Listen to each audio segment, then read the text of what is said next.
the Major League Baseball All-Star game last night. That's in the books. We've got the NBA Finals tonight. I like this new schedule. The NBA should stick with it. They can own a night. This should be high ratings tonight. Most people say there's never anything on.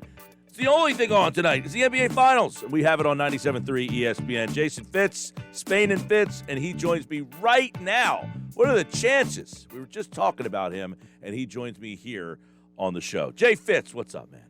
Man, living that dream. And you're not wrong, by the way. It used to be the answer to a trivia question every year, the one day without any major sport on it was the day after the Major League Baseball All-Star game. That was a fun trivia. You could win trivia contests. So for the NBA to put it on tonight, I think makes brilliant sense. There's literally nothing else for us to talk about. There's nothing else for us to get excited about. There's nothing else to watch. I mean, it's a captivated audience. So smart planning by the NBA. Well, one of the little nuggets I think they'll keep. I think this was actually ESPN's doing, because they told Major League Baseball, you have Monday and Tuesday. They couldn't play the finals on those 2 days because the game was in Milwaukee Sunday.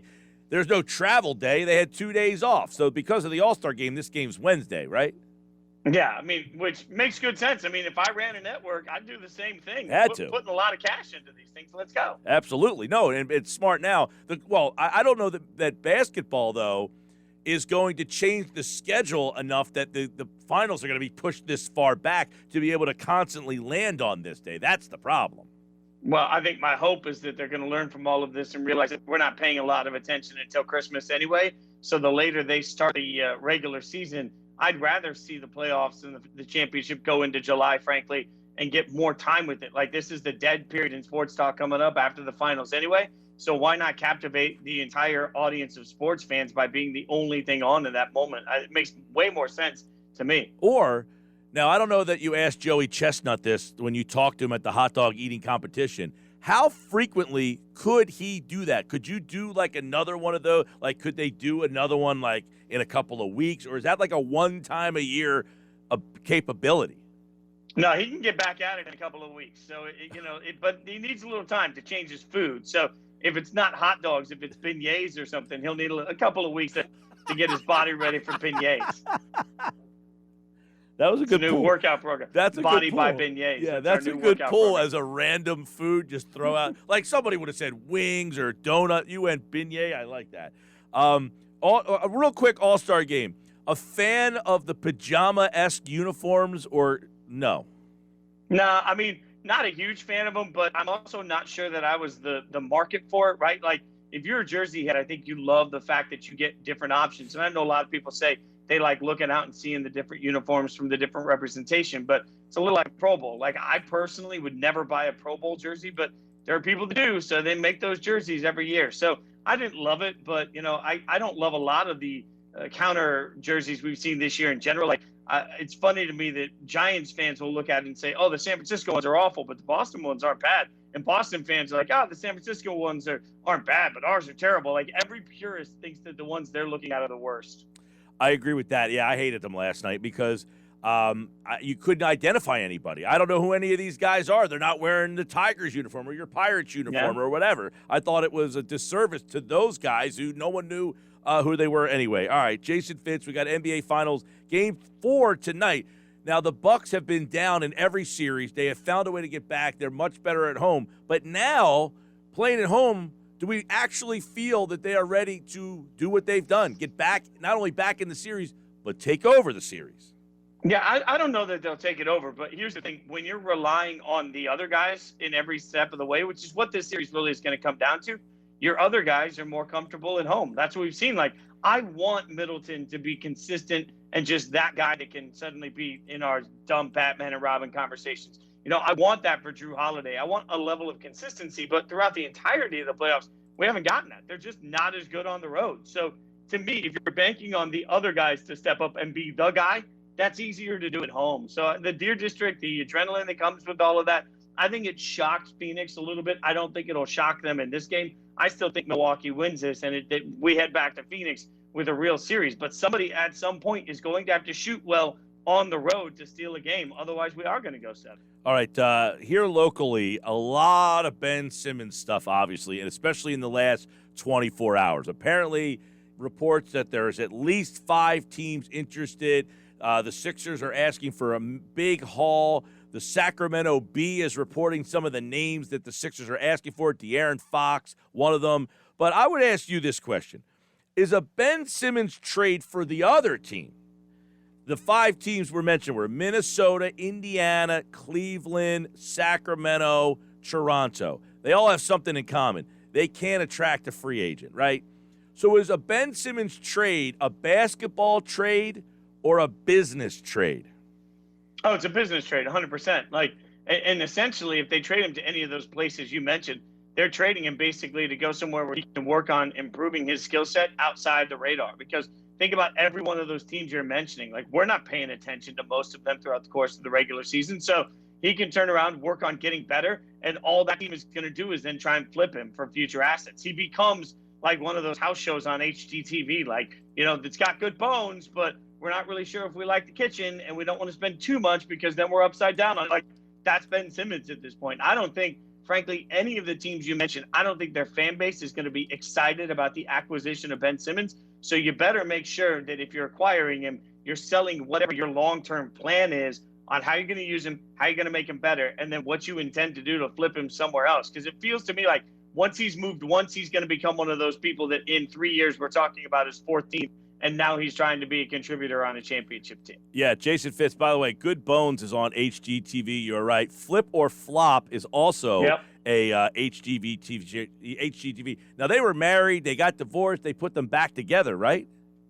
I think so, which would ultimately be really weird. Like, already hard enough working with your wife. Now try working with your ex-wife. I mean, yeah, and they both got remarried. I think she's already divorced again or something to that effect. But, all right, we got a little off track there. Let's get back. De'Aaron Fox, apparently the Kings don't want to move him. But if you're the Sixers, is that a good enough return for Ben Simmons? De'Aaron Fox is more than I think the Sixers can get back. I mean, De'Aaron Fox is a nice player, by the way, and I'm not surprised Sacramento doesn't want to move him. I mean, what's the message to your fans and to your team in the locker room? Like, you're not getting better if the swap is De'Aaron Fox for Ben Simmons. Like, there are things that Ben Simmons does really well. I understand that. But De'Aaron Fox and fans of De'Aaron Fox are sitting there looking at him saying, hey, why can't he have, and this is what every fan base is going to say now, why can't he have the meteoric rise of Devin Booker, right? Like, that's what everybody's going to look at. If you're somebody that can score in spurts, we're going to look at it and say, well, he could be the next Booker. You just got to put the right pieces around him. That's an easier sales pitch with De'Aaron Fox than, hey, we're going to try and win with defense. Like, what fan that anymore? So I for my money, if Philly can get De'Aaron Fox, do cartwheels up and down the street. Yeah, the report yesterday from The Athletic suggested that the interest has been robust in Simmons. So I'm wondering if De'Aaron Fox is even the best offer that you can get.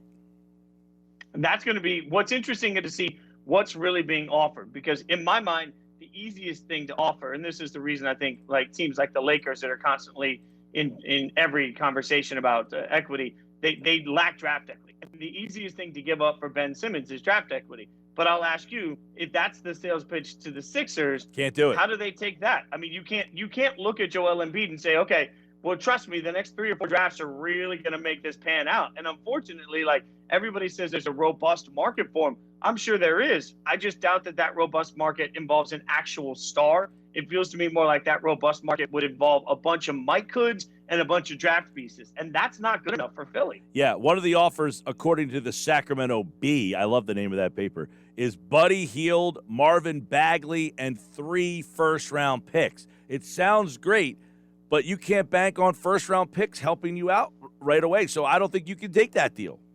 You're right. That's a great deal if you want to look at everybody and say, hey, we've looked at the timeline. We've looked at Brooklyn.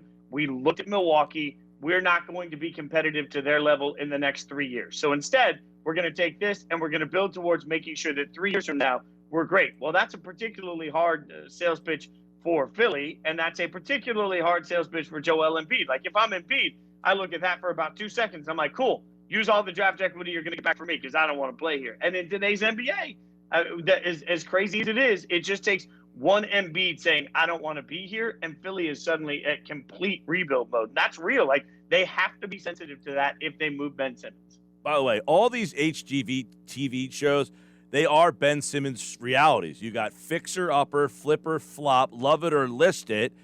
Windy City rehab, like if he got traded to the Bulls, these are all perfect, like extreme makeover. Like this is the perfect channel for this whole saga that is going on right now. Bizarre, right? What's going to happen with Aaron Rodgers? Aaron Rodgers is going to play for the Packers. And look, I think everybody has blown this out of proportion, and everybody's forgotten the most important thing. Aaron Rodgers, I don't care what any expert says, Aaron Rodgers has absolutely no leverage in this negotiation, because realistically, the Packers can go in and say, look, we didn't want to play Jordan Love yet. Well, our plan was year 3. Aaron made us play him. And all of a sudden, it's Aaron Rodgers' fault if Jordan Love comes out and looks lost. They can blame it on Rodgers the whole way.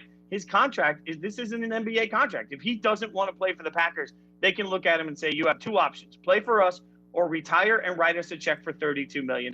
Now, maybe he wants to do that, but the chance that the Packers are going to trade him anywhere and watch him win a Super Bowl while Jordan Love struggles, I don't think there's any way their egos will allow it. So absolutely, to me, the only 2 options for Aaron is that coming into this season, he's either going to play for the Packers or he's not going to play for anybody. And at some point, his competitive nature will absolutely spill over. I think he plays for the Packers and is a pain in the butt every week. Yeah, like why all of a sudden, it seems in like the last 48 hours, people are now starting to like acquiesce to he might not play there. Like it feels like, oh my God, there's 13 days to camp. You know, you hear the old, like the Mike Tannenbaums of the world, guys who were GMs, like, okay, he's complaining in February, March.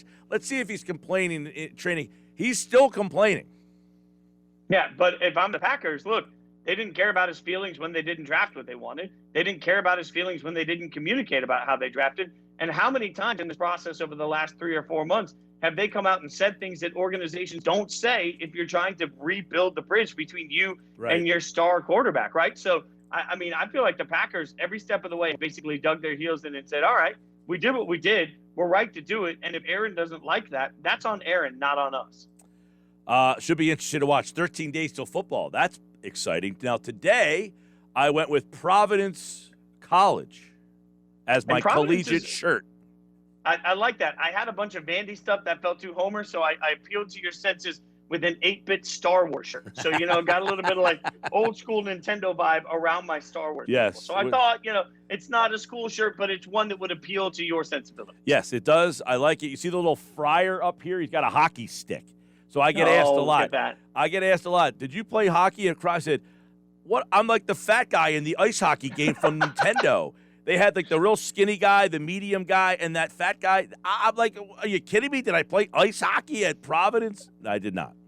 The next time I play Blades of Steel, that's all I'm going to think about. With no, the little, it was the just guy ice hockey. No, the game was just ice hockey. Oh, it was just ice hockey. You're right. It was just ice hockey. I forgot that. Yeah. Yes. I love that game. So I'm going to get that on my Nintendo Switch now and play it just in your honor. There you go. All right, Jason Fitz, Spain and Fitz is tonight, 7 to 9 on 97.3 ESPN. And game number 4 of the NBA Finals, I guess we'll push you off at 8 o'clock tonight. Yep, you got it.